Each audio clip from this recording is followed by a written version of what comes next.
do apóstolo Paulo aos Romanos, capítulo 12, carta aos Romanos, capítulo 12, versículo do 1 ao 3. Vou ler do versículo 1 ao 3, que foi o que Deus colocou no nosso coração na manhã desse dia, e que Deus possa abrir o entendimento de vocês para que, nosso entendimento, para que a gente venha receber o que Deus tem para a gente na manhã desse dia. Vamos lá, carta do apóstolo Paulo aos Romanos, que diz assim, epígrafe do texto aqui na minha Bíblia, que é Almeida e Corrigida, consagração a Deus, humildade e fidelidade no uso dos seus dons. Vamos lá. Rogo-vos, pois, irmãos, pela compaixão de Deus, que apresenteis o vosso corpo em sacrifício vivo, santo e agradável a Deus, que é o vosso culto racional. E não vos conformeis com esse mundo, mas transformai-vos pela renovação do vosso entendimento, para que experimenteis qual seja a boa, agradável e perfeita vontade de Deus. Porque pela graça que me é dada, digo a cada um de vós que não saiba mais do que convém saber, mas que saiba com temperança, conforme a medida da fé que Deus repartiu a cada um. Glória a Deus por isso. Vamos orar, amado Deus e eterno Pai, graças te damos na manhã desse dia. Fala aos nossos corações, usa-nos conforme o teu querer e a tua vontade, que o Senhor cresça e eu diminua sempre, em nome de Jesus. Amém. Irmãos, o contexto que envolvia a carta aos Romanos aqui, Paulo ele precisava escrever aos cristãos em Roma, né, que precisava haver uma mudança de comportamento, né? E muitos sabem que naquela época de Roma, aquela época do general do César, então que havia um costume, né? Que esse costume era um costume que afligia todo o povo, né? E os cristãos, eles precisavam de uma ajuda para sair desse costume. Era um costume promíscuo, um costume idólatra, que confrontava com o que Paulo trazia através do Evangelho, da mensagem da cruz de Cristo. E aí, como que Paulo ele fala ao povo? Eu costumo falar que a nossa maior guerra que nós temos é a guerra aqui dentro da mente. A nossa maior guerra é a guerra na mente. E uma vez que você muda a sua mente, você muda o seu comportamento. E era isso que Paulo procurava dizer, tanto é que no versículo 2, e transformai-vos pela renovação do vosso entendimento. Para o quê? Para que experimenteis qual seja a boa, agradável e perfeita vontade de Deus. Ou seja, para haver uma renovação, para haver uma transformação, para haver uma metamorfose, precisava o quê? Que a mente mudasse, que através do seu entendimento você mudaria o seu comportamento. Então era isso que Paulo pregava aos romanos. Por quê? Existia um forte, além de existir essa forte cultura, ainda existia a questão religiosa e uma questão também de ameaça às pessoas que não seguiam aquele dogma religioso. Então, Paulo, ele pregava aos romanos para quê? Para que houvesse uma mudança de mentalidade. E é isso que o Espírito Santo hoje trabalha nas nossas vidas. Por quê? O padrão desse mundo hoje pertence totalmente a Satanás. E desde que Adão pecou, né? Então, existe um falso moralismo, um falso nada a ver, que tem levado muitos crentes para o buraco, tem levado, enganando muitos crentes, né? Mas o que o Espírito Santo ele falou através de Paulo, que através da renovação da mente, você começa a absorver o que Deus quer para sua vida. A partir do momento que você começa, tanto é que Filipenses fala que nós temos que pensar em coisas do alto, nisto pensai. né? Porque muitas das vezes a gente fica escravo da nossa própria mente, né? Muitas das vezes as adversidades, as circunstâncias do dia a dia faz com que a gente se afaste do Senhor. E é isso que Deus hoje, como quando eu falo, irmãos, eu uso nós, por quê? Porque é para mim primeiro, corta para mim também primeiro. Porque muitas das vezes eu passei agora no meio, os 2 primeiros meses para mim do ano são horríveis, porque eu fico envolvido num evento da empresa que a Cris tem que me lembrar de ler a Bíblia.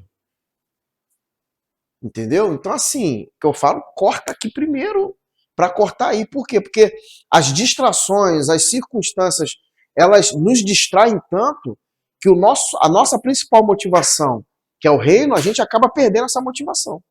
E isso vem da onde? Da mente. Eu costumo dizer o seguinte, que a nossa mente é um jardim onde onde eu sou o jardineiro. Eu sei o que eu vou plantar dentro da minha mente. Eu tenho que saber o que eu vou plantar dentro dela. Eu costumo dizer também que a nossa mente, existe uma diferença de você ser filtro, né, ou esponja. Né? O que é ser filtro ou esponja? Filtro, você já viu lá em casa tem aquele filtro velhinho que a gente coloca o papel, coloca o pó de café, a gente coa o café, sai o café, e o que eu faço com aquele pó que sobra? Eu pego aquele pó e jogo fora. A nossa mente ela tem que ser como se fosse um filtro. Ou seja, filtrar tudo aquilo que não é necessário para a nossa mente. Tudo aquilo que é nocivo para a gente. E a diferença da esponja. Vocês já viram como que a esponja é quando a gente lava a louça? A esponja ela absorve tudo. A esponja ela absorve água, ela absorve sujeira, ela absorve resto. E como é que está sendo a sua mente hoje em Cristo? Ela está filtrando o que não presta, ou ela está absorvendo aquelas pequenas coisas que estão te tirando do prumo? E é isso que o Espírito Santo hoje quer falar para nossas vidas. Que o quê? Nossa mente, ela tem que ser como se fosse um filtro. Muitas das vezes as circunstâncias fazem com que a gente vire esponja, a nossa mente vire esponja mesmo. Eu mesmo, às vezes, eu me apego em coisas pequenas que eu acabo absorvendo e contaminando a minha mente. Mas não. Paulo, ele diz aqui ao povo o seguinte: transformai-vos pela renovação do vosso entendimento. Ou seja, a renovação da nossa mente, ela tem que ser constante.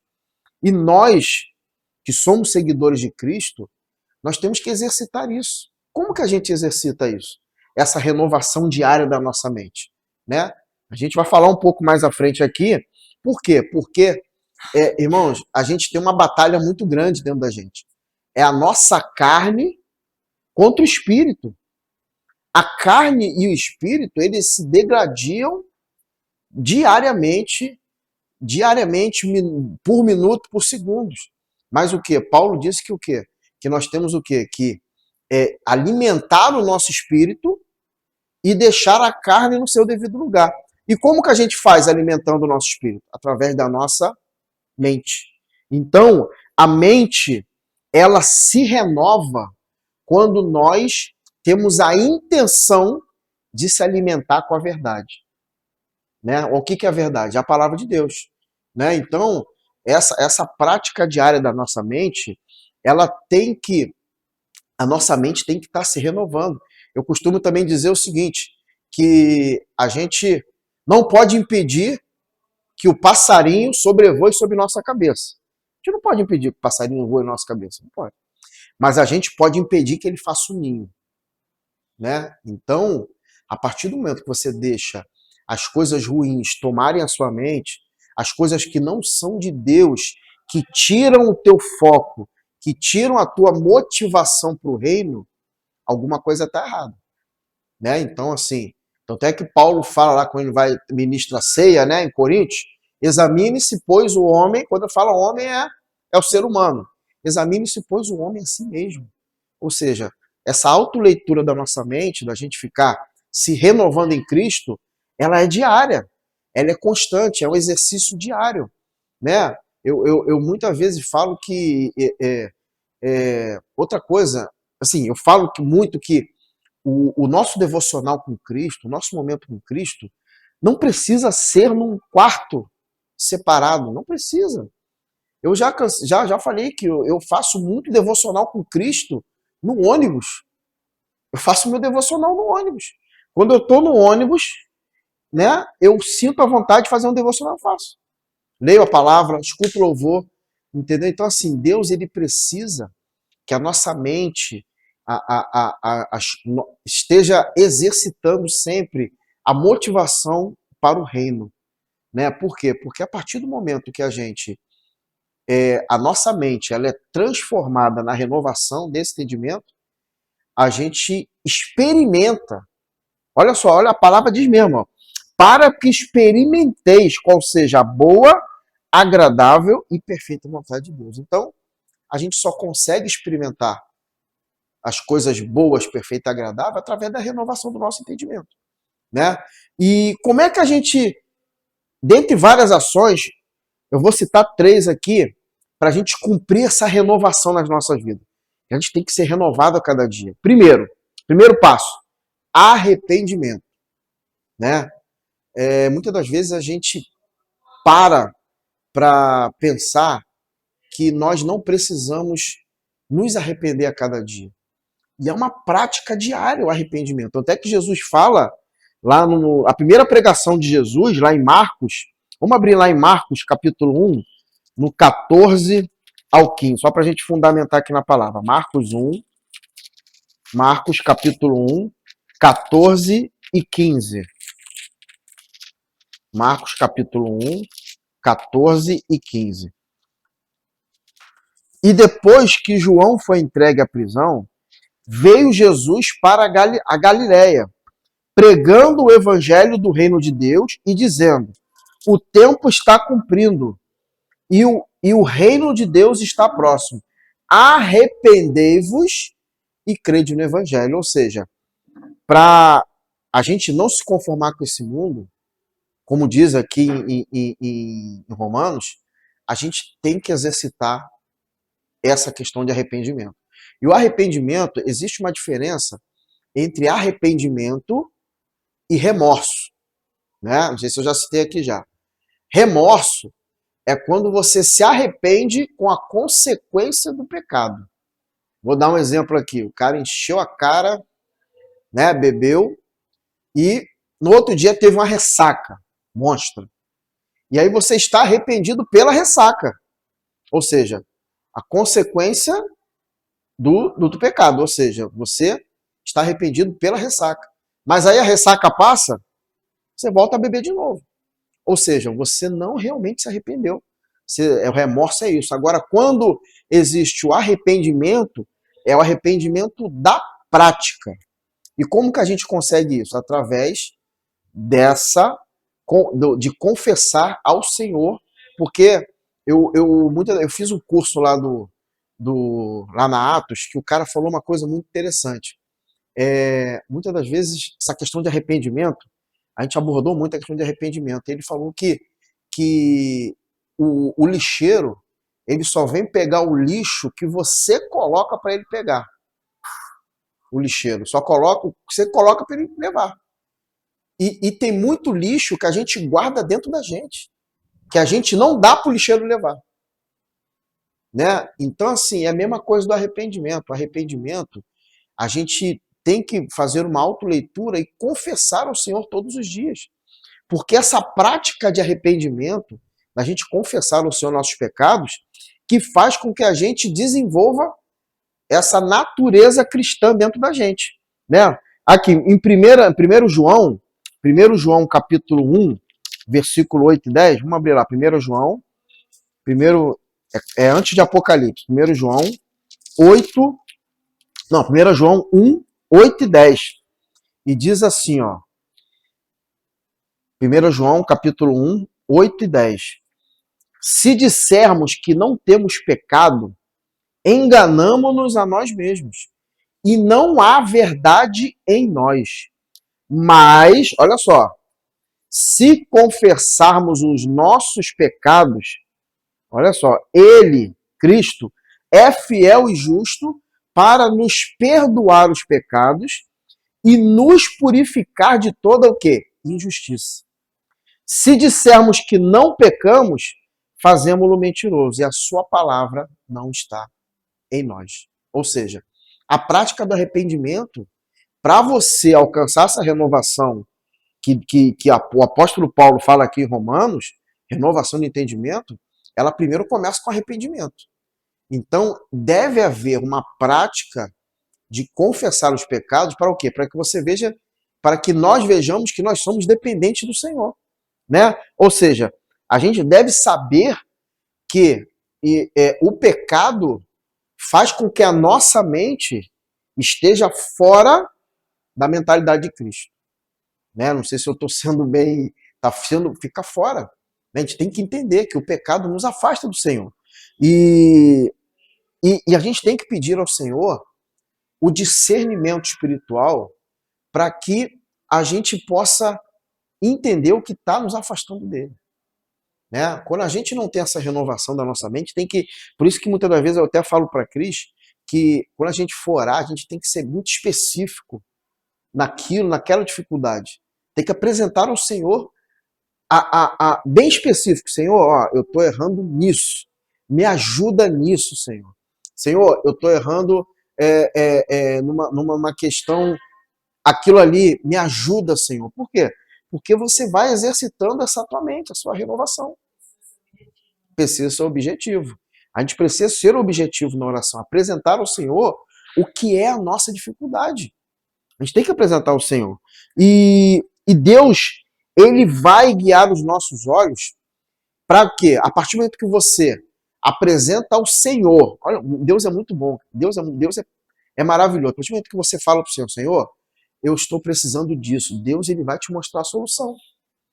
Deus ele vai te mostrar a solução. Vamos abrir em Salmos 119, capítulo 130, só para a gente fundamentar aqui na palavra.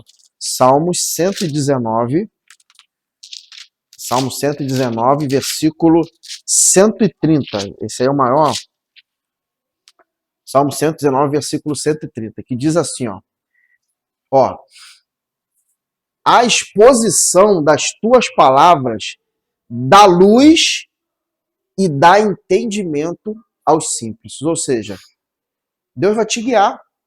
Deus vai te guiar. A partir do momento que você apresenta ao Senhor, fala com Ele o que você precisa, naquela sua dificuldade, aquilo que está te impedindo da sua mente ser renovada em Cristo, Deus ele vai te dar a solução. Ele vai te dar o caminho. Ele vai te dar o caminho, som. E não acredita, e não adianta, irmãos e irmãs, a gente buscar uma mentalidade cristã se os nossos pensamentos e a nossa motivação não estiverem focados nas coisas do reino. Né? Muita da gente, claro, a gente tem que separar, nós temos a nossa vida, temos as nossas obrigações, mas a nossa motivação, ela tem que estar direcionada a Cristo, para que haja essa renovação do pensamento. Né? Então, assim, arrependimento é o primeiro passo para a transformação. Segundo passo, a transformação é o quê? Ser uma nova criatura. Né? Essa semana eu estava lendo sobre Êxodo, né? Sobre o povo que saiu de Israel, né? E aí eu vi uma pregação que foi muito interessante, que o rapaz falou que o povo, José, né? Ele fez aquela questão, foi governador do Egito, trouxe o povo, trouxe o pai e os irmãos para o Egito, todo mundo conhece essa história. E aí depois que José morreu, o povo de Israel foi sendo abençoado e foi crescendo em número. E aí a Bíblia fala que os egípcios se esqueceram dos feitos de José. E aí começou a perseguição, o faraó pegou o povo de Israel e colocou como escravo. E o que eu tirei de exemplo disso? vou até dizer aqui com calma para vocês entenderem. Quando você assimila uma situação, a assimilação é pior do que a perseguição. Por quê? Porque o povo de Israel, ele também se esqueceu e ele assimilou a situação de escravo. Eles assimilaram o costume dos egípcios, né? E a assimilação, ela é pior que a perseguição. Por quê? A perseguição, ela te dá um gás para você lutar contra aquilo. Agora, quando você assimila um costume, né, de uma nação, aquilo ali já está impregnado na tua mente. Já está impregnado. É a mesma coisa que a gente hoje fala. Eu falo muito para Ana. Ana, minha filha, você não... Essa questão de gênero, tal, eu falo para ela, minha filha, você tem que amar a pessoa. Agora, você aceitar aquela prática do pecado, não podemos. Então, assim, hoje o que eu, assim, só trazendo para o mundo de hoje, a assimilação hoje vamos botar assim, do que a gente está vivendo hoje, o que tudo é normal, que a Bíblia, já disseram até que a Bíblia tem que ser reescrita, que a Bíblia tá desatualizada, pastores dizendo que a Bíblia está desatualizada. Essa assimilação desse conceito, desse costume que o mundo tem hoje, a gente não pode aceitar. Nós, cristãos, não podemos aceitar essa assimilação. De quê? De que hoje tudo é normal, de que hoje tudo é amor. A gente não pode aceitar isso. Por quê? Porque tudo que vai de encontro com a palavra, contra a palavra, não é bíblico. Então, o que é difícil hoje, a gente manter a nossa mentalidade de ser nova criatura. Hoje, manter uma mentalidade de nova criatura é difícil. Né? Eu estava falando até, tem uma amiga acho que foi uma amiga da Cris, que não pode falar na faculdade aqui que ela é crente, na UFRJ. Se você falar que é crente, você é alvo de escárnio. Por quê? Pois é, glória a Deus por isso, é verdade. Hoje, numa faculdade federal, você não pode falar que é crente, que você é alvo de escárnio, glória a Deus por isso. Para vocês verem como que está é verdade, deturpação de valores. A deturpação de valores. Então, hoje, você ter uma mentalidade que eu sou, não é que eu preciso ser, eu sou uma nova criatura, é difícil. É difícil. Mas a renovação do nosso pensamento, a nossa transformação em Cristo, depende da convicção desse pensamento, de que nós somos nova criatura e acabou. Né? Ou seja, a partir do momento que você tem dentro de si que você é nova criatura, você já está tendo um reflexo real de uma transformação. De uma transformação. Imagina, até a Ana, ela está indo, eu até admiro muito que ela está indo para a escola, ela não chegou a camisa dela ainda, né? Não chegou a camisa da escola. E ela está indo com uma camisa escrito atrás assim, Jesus salva, meu irmão. Ela está indo com a camisa escrito Jesus salva, meu irmão. E ela vai para a escola com essa camisa. Ou seja, a consciência dela já está cauterizada do que é reino. E ela não tem vergonha de anunciar o evangelho. E é isso, irmãos, assim, é por isso que eu falo que a nossa mente, ela tem que estar cauterizada em Cristo, né? Tem que estar cauterizada. E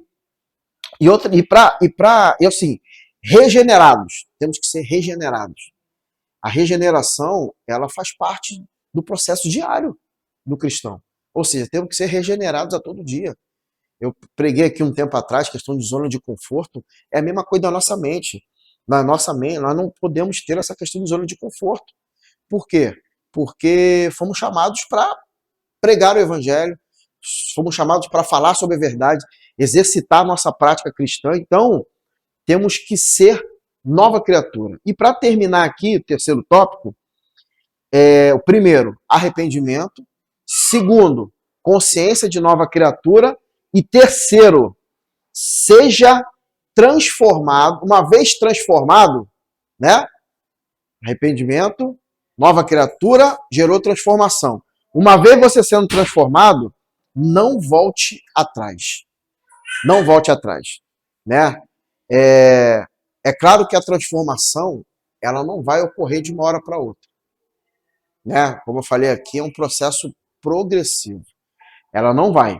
Mas é muito importante a gente ter essa consciência de não retroceder. Porque uma vez que você retrocede, né, você não consegue desenvolver o que Cristo tem para você, né? Deus, ele, como eu falei aqui, aqui está na palavra aqui oficial, em Romanos, que lá no versículo 3, que fala que Deus tem uma medida. Aqui, ó.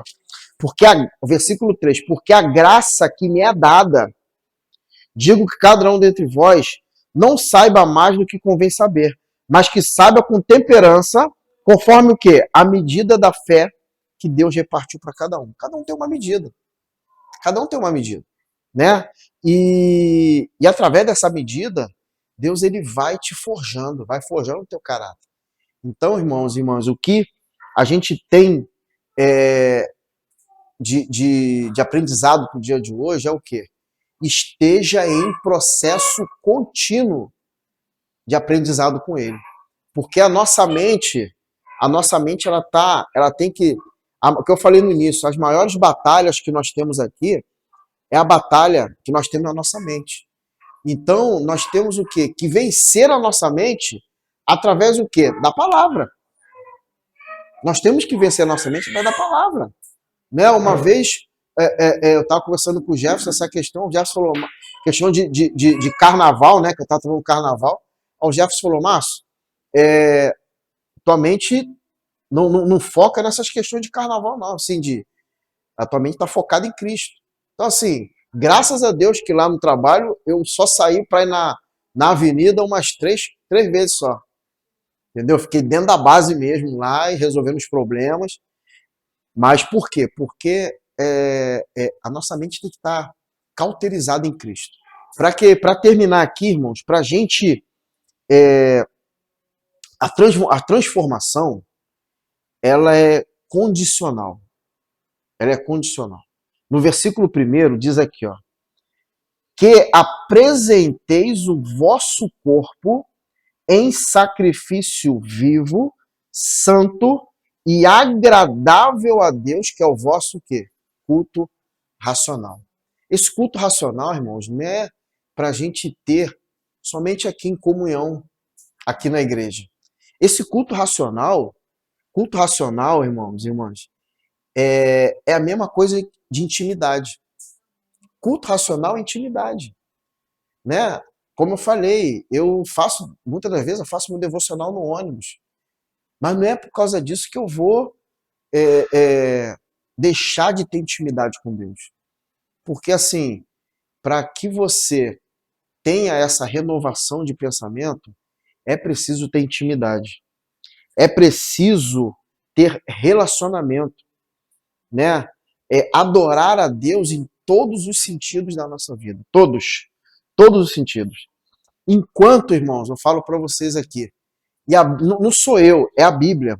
É a Bíblia que fala que enquanto não tiver entrega, né? Enquanto não tiver entrega total, não vai haver renovação. A renovação, ela vem através de uma entrega diária com o Senhor. E a renovação, irmãos, tem que ser constante nas nossas vidas. Eu vou citar aqui um exemplo de renovação, né? A cada 10 anos, a águia, ela passa por um processo doloroso de renovação. A águia. Não sei se vocês já escutaram essa história. A águia, o que ela faz? Ela sobe no pico mais alto, ou seja, ela se separa, botando para o lado espiritual, ela se separa com Deus. Antes, quando ela se separa, ela pega o seu bico e ela arranca pena por pena. Ela vai arrancando pena por pena dela. Ou seja, joga tudo que é velho, né? A águia, ela arranca todas as penas. E depois que ela arranca as penas, ela pega o seu bico e ela bate com o bico no solo até arrancar o bico. Ela fica sem bico. Ou seja, e aí renúncia. E depois disso, ela arranha as garras no chão até as unhas saírem. Ou seja, esse processo dura 150 dias, que ela espera pacientemente a renovação. Aí depois cresce tudo de novo, cresce bico novo, cresce pena nova e cresce unha nova. E depois desses 150 dias, o que a águia faz? Ela sobe até as nuvens e quando há tempestade, ela atravessa a tempestade e fica acima da tempestade. O que Deus quer falar para nossas vidas hoje? A renovação, ela te faz subir. Ela te faz vencer as tempestades, né? A águia toda renovada, ela atravessa a tempestade e ela fica pertinho de Deus. Então, assim, a renovação, ela traz isso para as nossas vidas. E nesse tempo de renovação, a águia, ela passa mais 30 anos até o novo processo de renovação. Então, o que Deus está dizendo para nossas vidas hoje? O processo, ele é doloroso de renovação? É doloroso. É um processo de renúncia? É um processo de renúncia. Mas a renovação, ela vai te dar força para você superar as tempestades. Renovação de entendimento, a renovação da nossa mente, a renovação em Cristo, a renovação da nossa consciência em Cristo, ela vai te dar força para você romper a tempestade igual a águia faz. Então peça ao Senhor para te renovar como águia. E o mais importante é nós aceitarmos esses processos de renovação. Porque por mais que você esteja passando por uma adversidade, por mais que você esteja passando por uma dificuldade, esse processo vai te renovar em Cristo. Né? Então a gente tem que entender que o Senhor está nos preparando para algo grande. Deus está nos preparando para algo que a gente nunca imagina que nós vamos passar. E quando a gente estiver lá na frente, vencido esse processo, a gente vai olhar para trás e vai ver como que Deus operou nas nossas vidas. Amém? Então, assim, para terminar, não se conforma com esse mundo. Não se conforma com esse mundo. E sim, transforme a sua mente para que a gente venha experimentar o que é bom, perfeito e agradável ao Senhor.